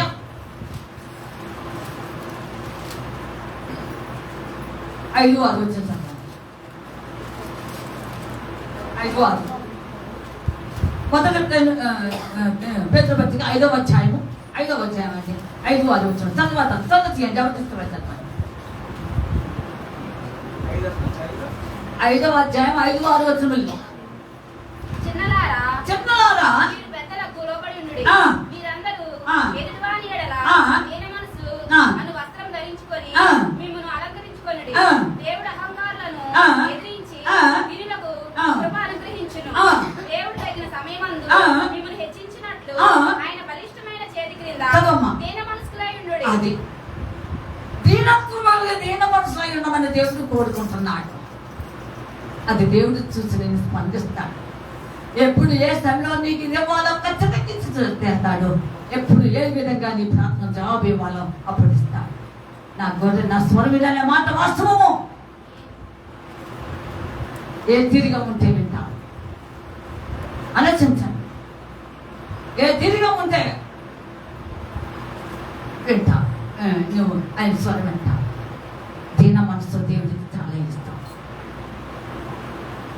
ఆలోచించండి. కొన్ని వారంలో మోర్చంపాడు నుండి ఒక దైవ సేవకురాలు వచ్చింది. ఆమె యంగ్స్టర్. యవన కాలంలో తన భక్తులు సేవ చేస్తున్నారు. భార్య భర్తలు కరోనా సమయంలో చనిపోయారు. చాలా జీవితాలు. వాళ్ళ అక్కయ్య గారు కొడుకుని తీసుకుని నా దగ్గరికి వచ్చింది. నాకు బండి దిగితే ఎవరో ఎక్కడ పోతున్నారు అనుకున్నాను. ఖచ్చితంగా మన దగ్గరే దిగారు. మన ముందే ఇక్కడ దిగి ఏదైనా అంతస్తు తెలియడానికి దిగి వెళ్తున్నారు అనుకున్నాను. నేను నిలబడే ఉండా లోపల గేటు దగ్గర. నేను లోపల ఉన్నాను, వాడు బయట ఉన్నాను. మా పాస్టర్ గారు కావాలి అన్నాను. నేనేనమ్మా అన్నాను. సర్దండి అన్నాను. కూర్చున్నాను. వచ్చారు. ఆమె చూస్తే చాలా దేవుడు నిజమైంది. చెప్పింది, ఏమని చెప్పింది, అమ్మా మీ గురించి నేను విన్నాను. వాడి హస్బెండ్ ఉన్న టైంలో కూడా నా గురించి చెప్పేవాడు. అయితే వాళ్ళు చర్చి కట్టుకుని మరి 2 సంవత్సరాలు చర్చి యానివర్సరీకి ప్రార్థన చేస్తుంటే దేవుడు నన్ను విడవమన్నాడు. ఆగస్టు 15 వడ్డెంపాడు. మరి రూటేగా పిల్లలు రూటేగా అని చెప్పారు. సరేనమ్మా అని చెప్పారు. బాగా మాట్లాడింది. నేనే సేవ అనుకుంటున్నానమ్మా, ఇలాగా అని చెప్పుకొచ్చింది. అన్ని జనాంగంలో రక్షించబడిన ఆమె క్రైస్తవురాలు కాదు. క్రైస్తవుల నుండి వచ్చిన ఆమె కాదు. దేవుని బిడ్డలారా, అన్ని జనాంగముల నుండి అన్నిల నుండి రక్షించబడి సేవకు పిలువబడినటువంటి వారు దేవుని బిడ్డలారా ఆలోచించాలి. ఇప్పుడున్నటువంటి స్థితి క్రైస్తవుల నుండి అన్నిలోకి వెళ్ళిపోయింది. ఎందుకంటే వారు ఒక్కసారి దేవుని మాట వింటే, దేవుని చిత్తం చేస్తున్నప్పుడు, దేవుని వెంబడిస్తున్నప్పుడు వారి జీవితాల్లో మరి ఎన్నడూ రాంగ్ స్టెప్ చేయరు. అంతేకాదు వెనకంచలేదు. అందుకని ఇప్పుడు స్వార్థంతా కూడాను అదే వెళ్ళిపోయింది. అంటే అది సంగతి. అందుకని దేవుడు అన్నాడు, నా తొట్టువి కాని గొర్రెలు ఉన్నాయి, అవి కూడా నాకు కనుక దేవుని బిడ్డలారా ఆలోచించండి. ఈ మధ్యాహ్న కాల సమయంలో కనుక దీనత్వము, దీన మనస్సు దేవుడు కలిగి ఉండమంటున్నాడు. ఈ దీన మనస్సు కలిగిన వారు దీనులై, ఎవడు దీనుడై నా మాట నువ్వు అనుకున్నావు ఖచ్చితంగా దృష్టిస్తానంటున్నారు. అహంకారం ఎదిరించి దిల్లు కృపయించే బిడ్డలారా, ఒకసారి మన ఆత్మీయ జీవితాన్ని ప్రశ్నించుకుందాం.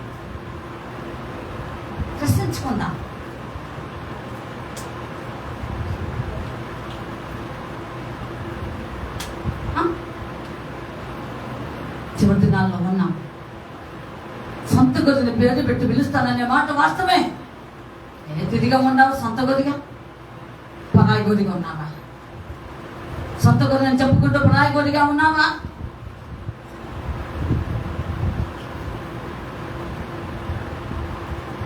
సరే ఆలోచించేస్తున్నాం.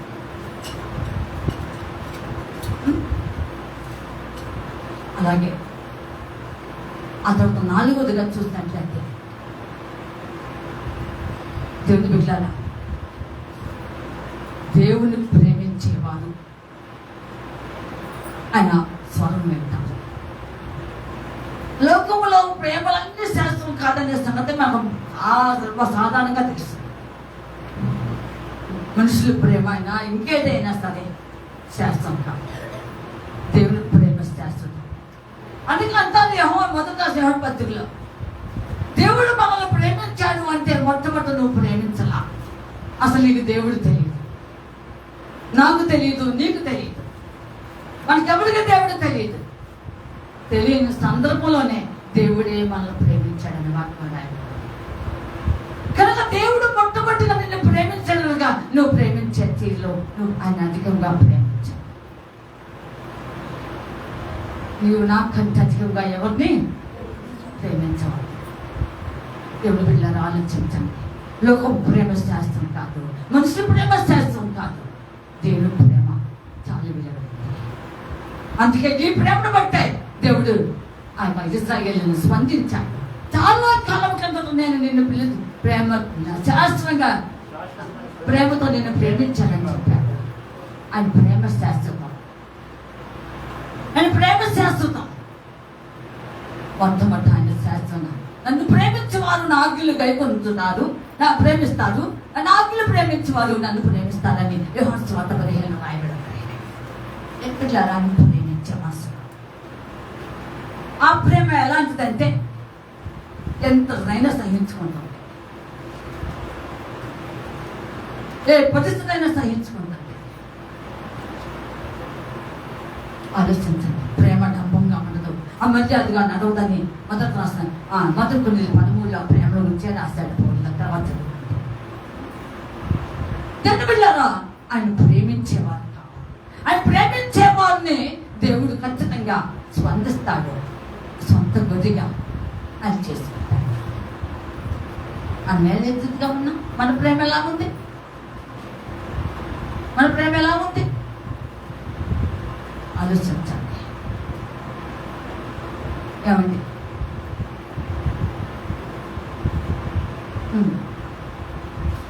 కనుక మన ఆత్మీయ జీవితంలో దేవునికి ఇవ్వవలసిన స్థానం దేవునికి ఇవ్వాలి.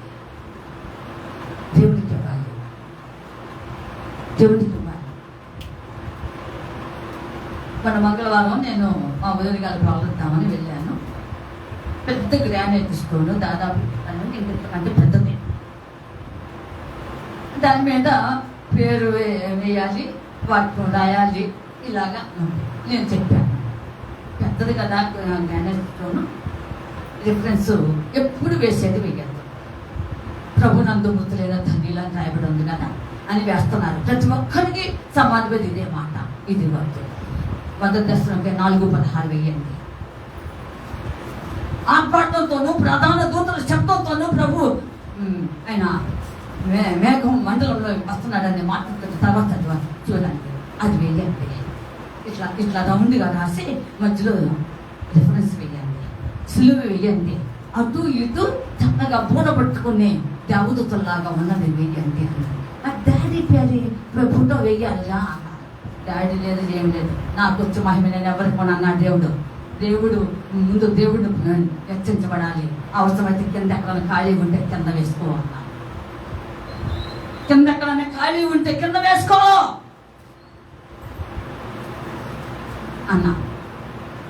ఆమె మా వదిన గారు కూడా నచ్చి అవును దేవుడికి రావాల్సిన మహిమ దేవుడికి ఉండాలి అంతే. దేవుడి బిడ్డలను ఆలోచించండి. దేవుడికి మహిమ రావాల్సింది మనం దొంగలించకూడదు. ఆయనకు మొదటి స్థానం ఇచ్చేసేలాగా ఉండాలి. ఎందుకు చెప్పేది? ఆయనకి మహిమ రావాలి. మొదటి ప్రేమ, ఫస్ట్ లవ్. దేవుడిని ప్రేమించే ప్రేమ, ఆ మనసు తొలగిపోవాలి. మొదటిగా ఆయన ప్రేమించే మనసు కావాలి. ఏ పరిస్థితులు వచ్చినా సరే ఆయన ప్రేమించాలి. దేవుని బిడ్డలను ఆలోచించాలి. ఆయన సిలువలో ఎంత ప్రాణం పెట్టాడంటే నిన్ను అంతగా ప్రేమించి నీ కొరకు ప్రాణం పెట్టాడు. మన దేవుడు ప్రేమమయుడు కనుక నువ్వు కూడా ఆయన ప్రేమించు. అప్పుడు దేవుడిని స్పందిస్తాడు. ఏ స్థితిలోనే స్పందిస్తాడు. ఏ తిరిగి ఉన్నా స్పందిస్తాడు.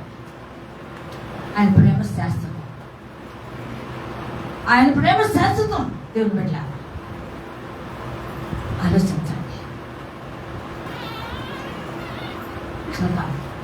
మన ఆత్మీయ జీవితాల్లో నా సొంత గొర్రె అని నేను ఎంచుకున్నాడుగా, సొంత గొర్రెగా పిలువబడుతున్నావుగా. సొంత గొర్రెకి ఉండబడుతున్న లక్షణములు ఏమి? అలాగా కనుక నీ జీవితం ఉన్నట్లయితే ఏ పరిస్థితులైనా ఏ స్థితిగతుల్లో ఉన్నా ఖచ్చితంగా నేను స్పందిస్తాను. గణాంత కాలంలో వెళ్ళిపోతున్నా. అనేక కరువు కాటకములు ఎన్నెన్న పరిస్థితుల్లో విశ్వ పరిస్థితుల్లో ఎదుర్కోవాల్సి వచ్చాను. దేవుడి బిడ్డలను ఆలోచించండి. దేవుడు నేను స్పందించే సమయం వచ్చే వరకు దాన్ని ఎవరు అడ్డుకోలేదు. ఎవరు అడ్డుకోరు. అది శాశ్వతంగా దేవుని ఉండిపోతుంది. నా చివరి దినాలు పైవారు ఎవరు అలక్ష్యంగా ఉన్నట్టు ఉండాలి. ఎవరు నన్ను చోట్ల నిద్రపోతున్నారా? ఎంతమంది నిద్రపోతున్నారో నిజంగా అబద్ధం అనుకున్న చేతులు ఎత్తండి. పైవారు నిజంగా ఎత్తండి. మన దేవుడు మోమాటం లేనివాడు. నేను మోమాటం లేకుండా అడిగా చెప్పండి. తలవించుకున్నారు ఎందుకు? పాపరాగా దేవుని పిల్లలు ఆలోచించండి.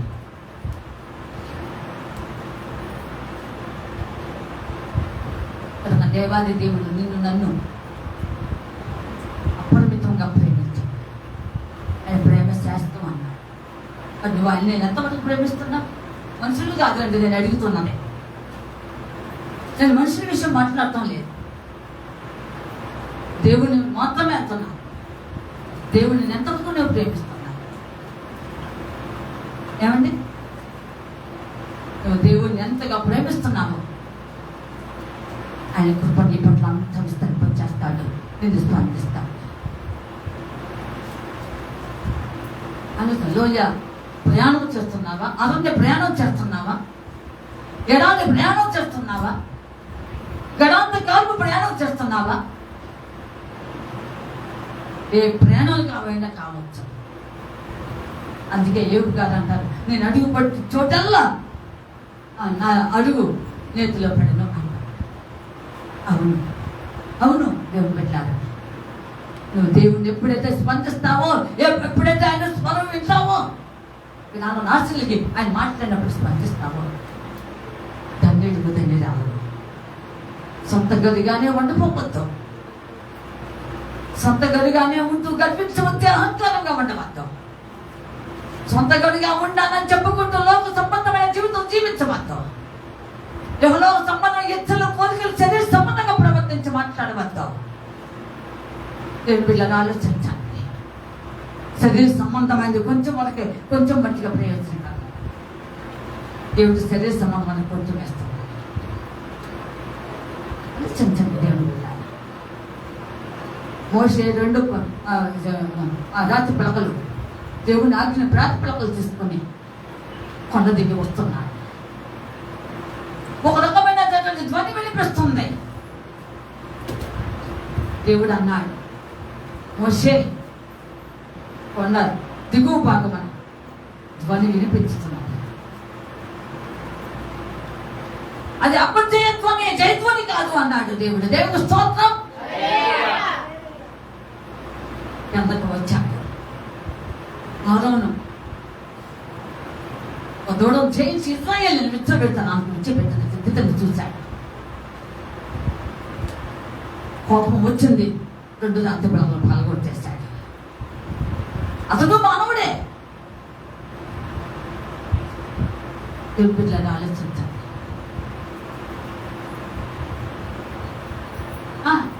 మోషేను తీసివేయాలని దేవుడు కోరుకున్నాడు. నాకు క్షమించండి అహరోను. అయితే తన అహరోను కోసం లేదా తన అన్నగారి కోసం దేవుడిని ప్రతిమలు ఆడుకున్నాడు. అతను తోడును బూడిదిగా చేసి ఇశ్రాయేలు మీద చెల్లినప్పుడు పాపానికి ప్రాయశ్చిత్తం కలిగింది. అతను మీరు నదికమకాడ 30 తర్వాత చదువుకోండి. ఆ తర్వాత దేవుని ఎత్తుకు మళ్ళీ 40 దినములు ఉపవాసం ఉండి 2 రాత్రి పిల్లలు తీసుకున్న దేవునితో ఉండి వాళ్ళ ఆజ్ఞలు తీస్తూ ఉంచాడు. దాన్ని రెండవసారి రాసినట్టు దాన్ని ద్వితీయోపదేశ కాండము అంటే రెండవసారి రాయబడిన గ్రంథము అని అర్థం. ద్వితీయోపదేశ కాండం అంటే దేవుని బిడ్డలారా ఆలోచించండి. గొప్ప తాపంలో ఉండవచ్చు, గొప్ప పడుడి, కానీ పాపము సాయంత్రం వరకు వెళ్ళిపోవాలంటారు.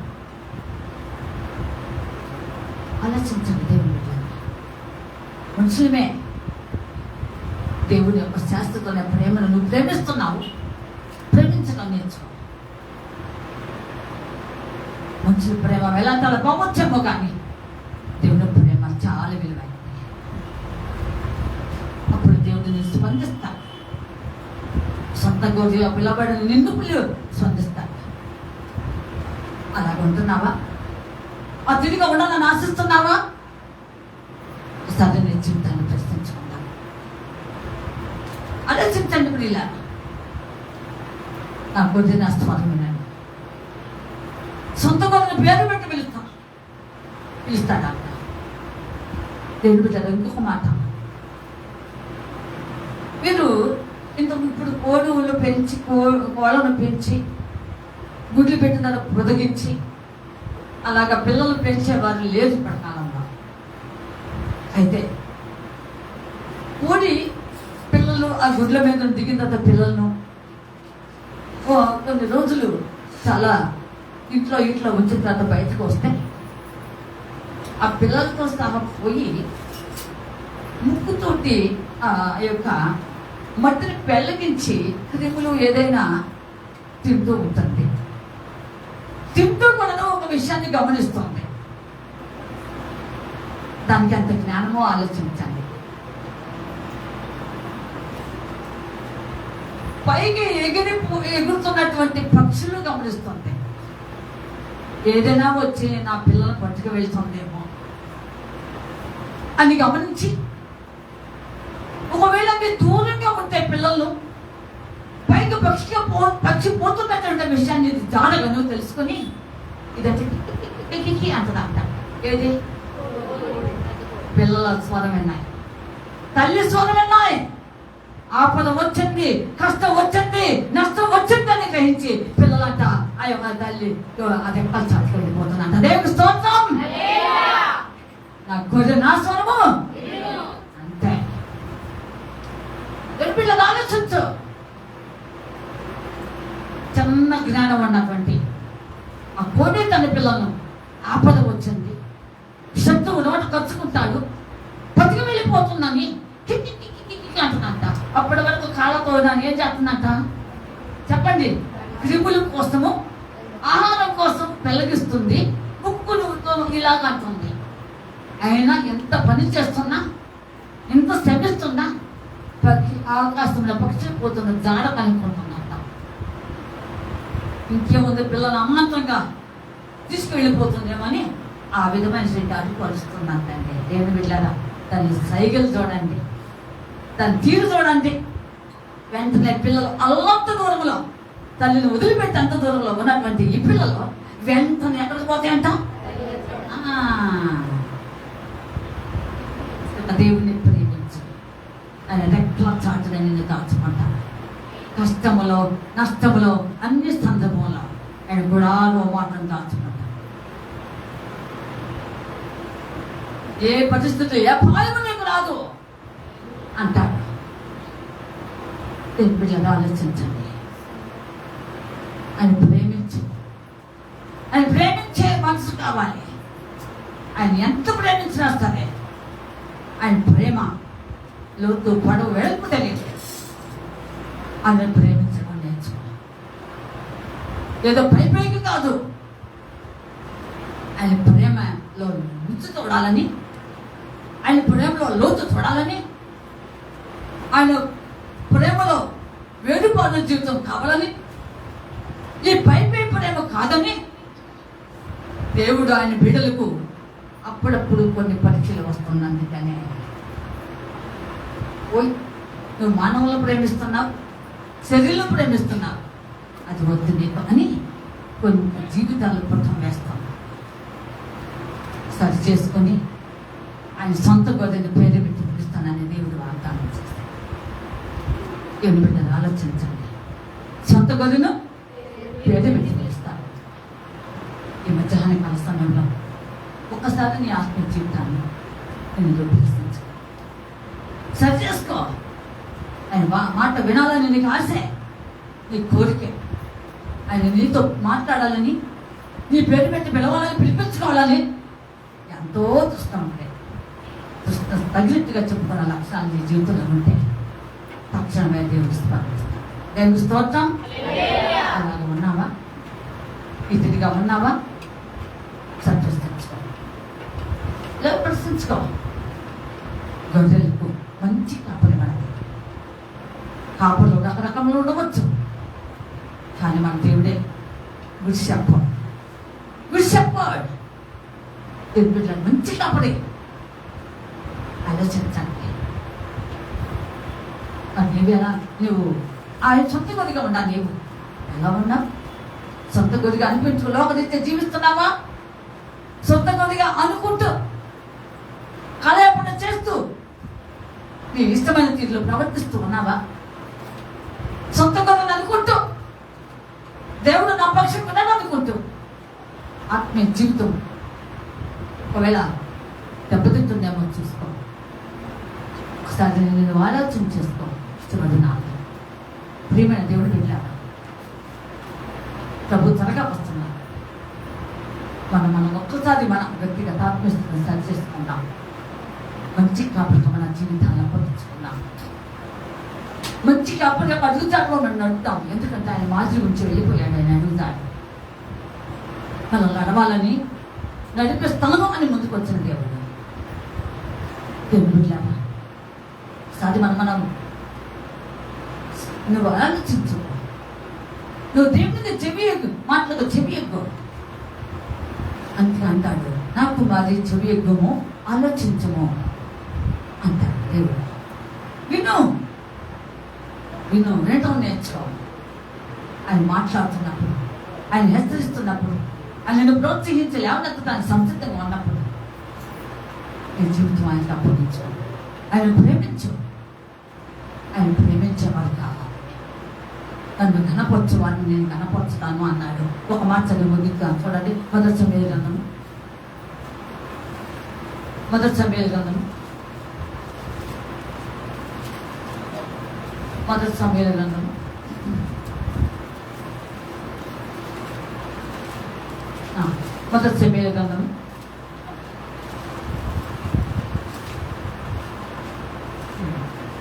రెండవ అధ్యాయము 30వ వచనం చదవండి. నీ ఇంటి వారును నీ పితరుని ఇంటి వారును నా సన్నిధి యాజకత్వము జరిగించుదురని యెహోవా ఆజ్ఞ ఇచ్చుచున్నాను. ఇప్పుడు ఇది యెహోవా ఆజ్ఞ ఇచ్చి ఉన్నాను. ఇప్పుడు అది నా మనసుకు కేవలం ప్రతికూలమాయనని ఇశ్రాయేలు దేవుడు యెహోవా సెలవిస్తున్నాడు. కావున యెహోవా వాక్కు ఏదనగా నన్ను ఘనపరచు వారిని నేను ఘనపరచుదును, నన్ను తృణీకరించు వారిని అంటే దేవుని బిడ్డలారా ఆలోచించండి. నన్ను ఘనపరచబడాలి, ఆయన నామం హెచ్చించబడాలి, ఆయన నామం కనపరచబడాలి, ఆయన నామం ఉన్నతంగా తీసుకుని రావాలి. ఎన్ని నామలు కంత శ్రేష్టమైన కొంచెం భయం ఎవరికి మనం వాటి కుటుంబంలో మనం దేవునికి ఎంతవరకు స్థానం ఇస్తున్నాం, మన పనుల్లో ఎంతవరకు దేవుడు ముందు పెడుతున్నాం, మన పరిస్థితుల్లో మన ప్రయత్నాల్లో పనులలో ఎంతవరకు దేవుడిని చిత్తానికి అప్పగించుకుని ఆయన నామానికి హెచ్చించబడేలాగా చేస్తున్నాం. నన్ను ఘనపరచు వారిని ఏం చేస్తాను దేవుడు ఘనపరచబడి నన్ను తృణీకరిస్తే అన్ని చేస్తారు. లాస్ట్ లో అయ్యో మర్చిపోయినండి ప్రార్థన చేయాల దేవుడు నీ తంతులన్నీ చేయవలసినన్ని చేశాం, చేయవలసినన్ని చేసి చివరికి ఎవరు కావాలంట అయ్యో మర్చిపోలా ఒళ్ళు బలుపు ఏమండి మర్చిపోలేదు. దేవుడికి రావాల్సిన మహిమ దేవుడికి ఇచ్చేసేయాలి. నీకు కనపట్టలేదా దేవుడు? ఏమండి అన్ని నామముల కంటే శ్రేష్టమైన నామం, అందరికంటే పైన ఉన్న దేవుడు, దేవతలందరికంటే పూజ చేయడు పూజారుడు మన దేవుడు. నన్ను కనపరచు వారిని ఏంటంటున్నాడు కనపరచబడ్డదు. అంతే దేవుని నామాన్ని కనపరచు, హెచ్చించు, ఆ నామాన్ని ప్రేమించు. నీ ఇళ్లలో నీ కుటుంబంలో నీ హృదయంలో మొట్టమొదటి స్థానంలో అడగవాలి. చెప్పండి అందరూ ఒక మనిషికి ఇవ్వబాకు, ఇంకొక స్థానం ఇవ్వబాకు. సాతాను వచ్చి పట్టుకుంటుందో లేకపోతే దేవుని బిడ్డలారా దేవునికి ప్రిఫరెన్స్ చేయి. మొదటగా చేసే ప్రతి పనులలో దేవునికి మొట్టమొదటి స్థానం ఇచ్చేసాడు. అంతే నువ్వు మాట్లాడే ప్రతి దానిలో దేవునికి మహిమకరంగా ఉండాలి. అలా చూడు, ఎత్తుపట్టు దేవుడిని. ఏమేమో మాట్లాడతావు, కొసకొసలు చేస్తావు, ముసముసలు చేస్తావు, రొసరుసలు చేస్తావు, ఏమేమో చేస్తావు. దేవుడు అంటాడు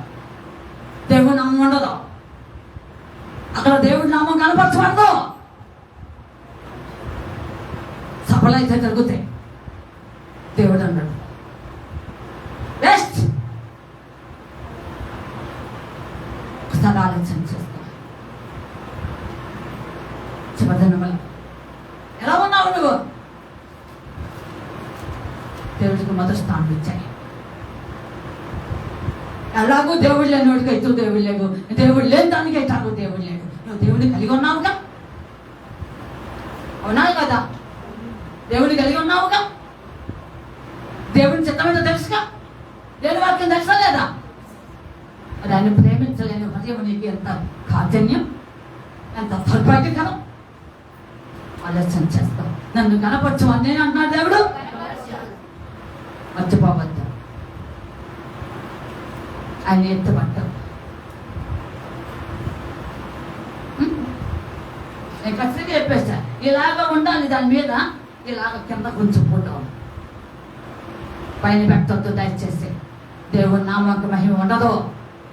నాకు రావాల్సిన దానికి చందాలు ఉన్నాను అంతే.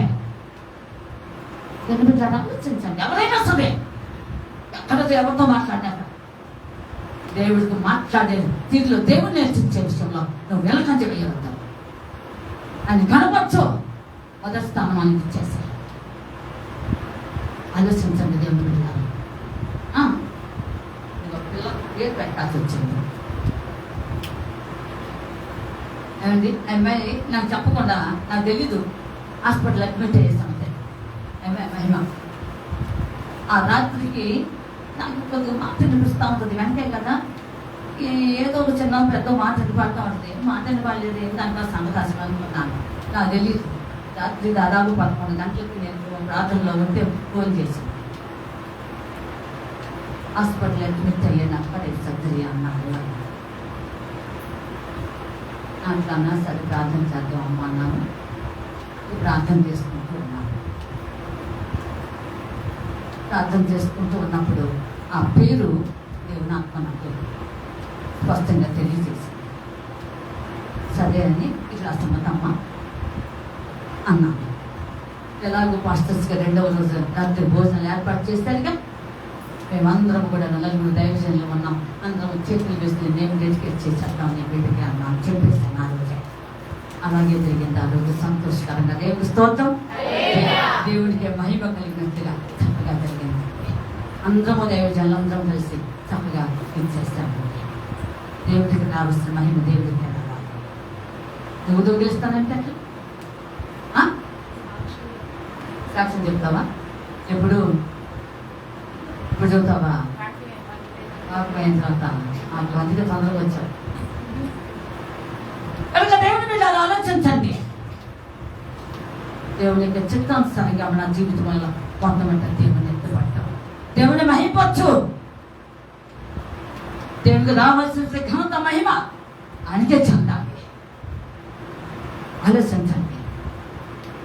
మరి నువ్వు ఎలా ఉన్నావు? దేవుని బిడ్డలారా,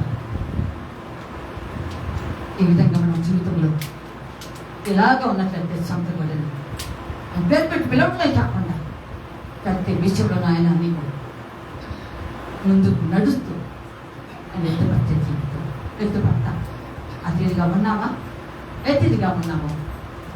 అందులో ప్రార్థనగా 1 నిమిషం ప్రార్థన చేసుకుంటాము. 1 నిమిషం ప్రార్థన చేసుకుంటా. సాక్ష్యం చెప్పుతాను. 2 మాటలు చెప్పుద్ది. ముందు ప్రార్థన చేసుకోండి త్వరగా.